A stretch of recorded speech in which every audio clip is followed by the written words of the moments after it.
During a bizarre and unprecedented year, amidst the global pandemic, 5 music students of mixed years in Brno University, living across various countries of the world, most of whom were previously unacquainted, would be thrown together by the forces of fate, or the decisions of their lecturers, into reinventing a 16th century Florentine composer Guccini's classic song Amarilli for the 21st century.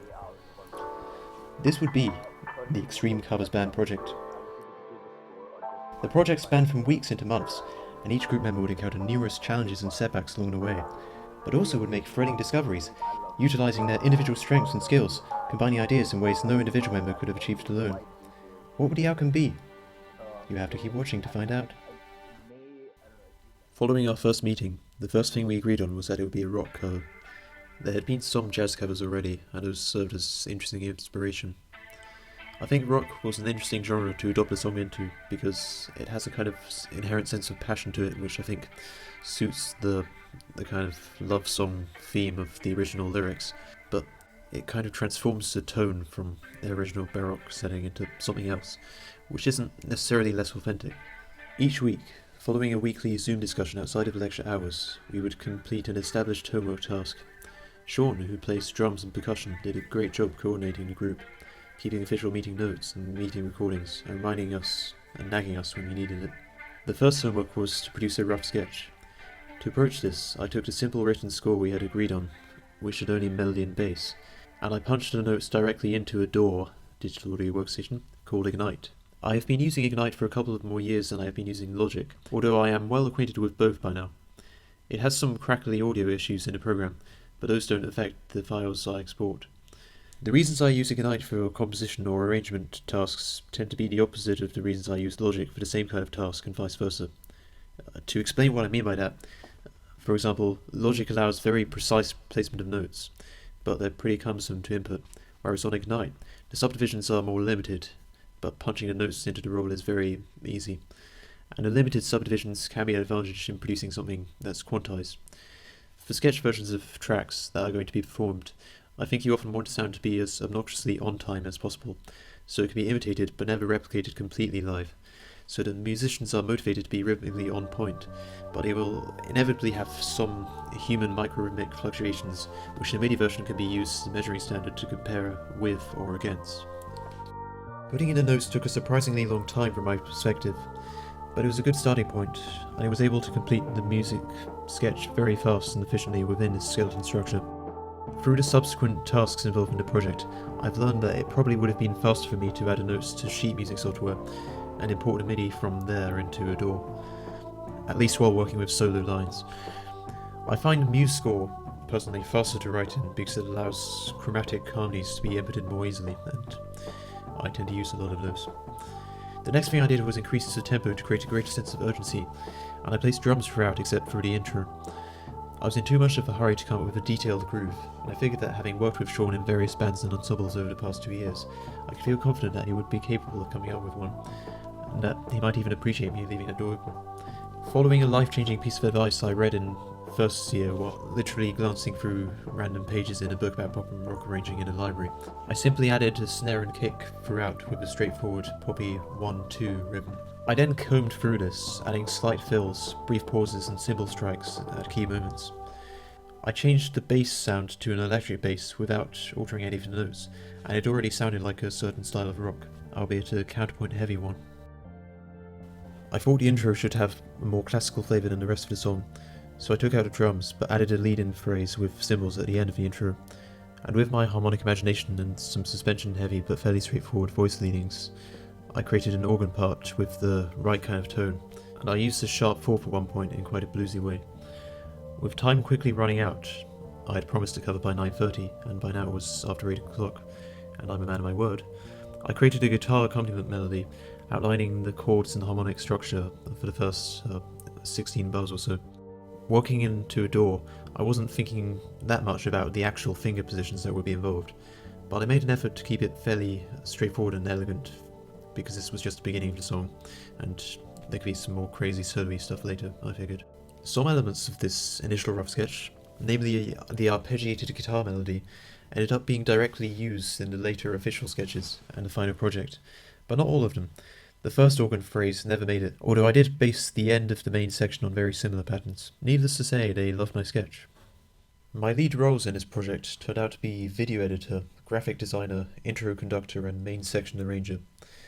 I also composed and arranged the bulk of the intro as well, but because of the distinctively punchy riff from Jordan's intro we agreed to incorporate as a bridge into Peter's transition section, it's considered more of a co-composition. I dabbled in mixing at various stages, but mainly to help convey my demo ideas. Peter Ford was the official audio editor, and he has more knowledge and tools for creating professional sounding mixes.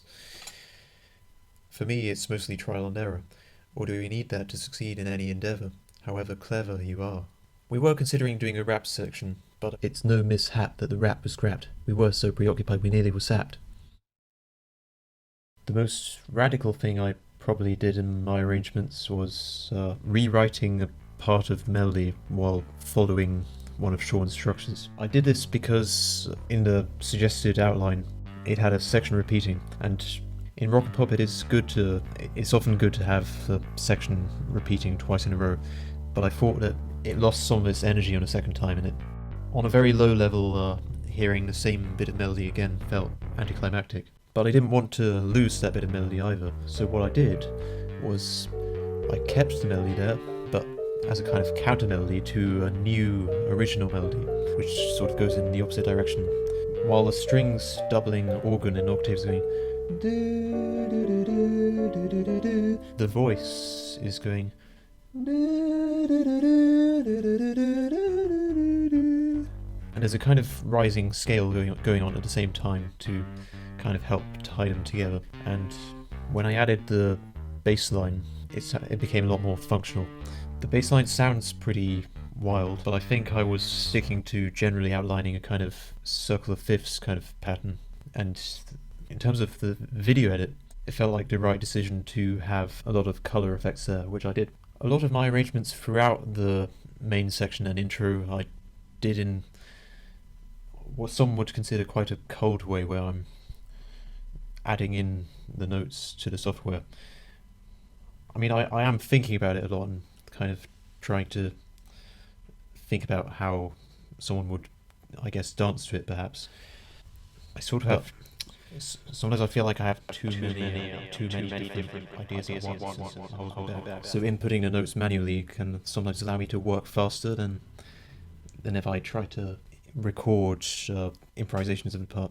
But for the end of the main section, I did record MIDI parts for the bass and there are two electric guitars which are basically doubling each other, and one of them ended up being played by Peter. But the basses and the electric guitar are slightly less rhythmically on point than the basses for the first 2/3 of the main section. But I think in a way this kind of fits, because it's coming towards the end of the song and it's loosening up a little. But then it tightens up again in the outro, and as you will later see, I conducted the intro. Swingy way. I did the conducting because there is a gradual tempo change, and as I arranged it myself, I am probably most qualified to tell where it is, although I have little prior experience with conducting. And I think the fretless bass added a kind of quasi-realism when blended with the cinema strings, because it had a similarly woody texture. In my mixes of it, I aimed for it to have its own special bassy space in the EQ, and Peter, who did the final mix, did something similar, but I'm glad he left some more of the frequencies of the cinema strings in. I also performed a piano arrangement at the end, which I improvised based on a straightforward classical chord progression, filling in some of the gaps which were in Jordan's demo outro. The slight swing on the left hand dominant tonic phrase do helped shape the character of the final recorded outro, because I recorded my part first, and then Peter and Sean laid their tracks over. I think it has a charming kind of almost rock opera feel, and my left-handed piano technique in this part I think was influenced by 90s boom bap and musical theatre. I don't take credit for the arrangement of the outro at all though, because it's Jordan's arrangement, and I like what he did with the duel between trumpet and voice, because it feels like an Italian opera trope which is relevant to the source material, and it's a good way to conclude the piece having a kind of symmetry with the start, which is in another classical style.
political editor again called for a short, limited lockdown in England, a so-called circuit breaker, to bring the virus under control. Start rehearsing, learning, and collaborating on music using Zoom, and also some of the ways we can't, some of the things we have to think our way around in order to use this medium creatively. So here we go.